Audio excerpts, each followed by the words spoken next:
Jake's breath came in short gasps. The figures stood in the corners, their blurred faces shifting like static. He could barely make out their forms, but the sense of dread was palpable. "One of them is real," he whispered to himself, the words barely audible over the pounding of his heart. His hands trembled uncontrollably, the fear almost paralyzing him. If he chose wrong, the consequences could be dire. The room seemed to close in on him, the walls pressing in as if they were alive. He had to make a decision, but the fear of making the wrong choice was overwhelming. A figure twitched in the shadows, catching Jake's attention. He took a hesitant step forward, his voice barely a whisper. "Who are you?" Silence filled the room, thick and suffocating. Then one figure moved, not much, just a tiny, trembling motion, like it was afraid of being noticed. Jake locked eyes with it, or at least where its eyes should be. The figure seemed to be pleading with him, its form barely visible in the dim light. He felt a strange connection, as if this figure was reaching out to him for help. What if it was a trap?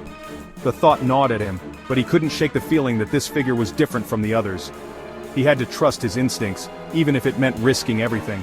The tension in the room was unbearable. Every second felt like an eternity as he weighed his options.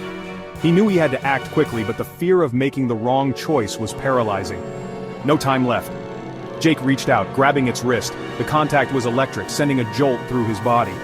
The room collapsed around him, the walls crumbling as if they were made of sand.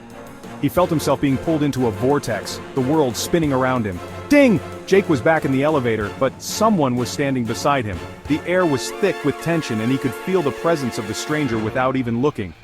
Who was this person? What had just happened? He turned slowly, his heart pounding in his chest. The stranger's face was shrouded in shadow, but there was something familiar about them. Who did he just save? And what did it mean for him? Follow for part 16.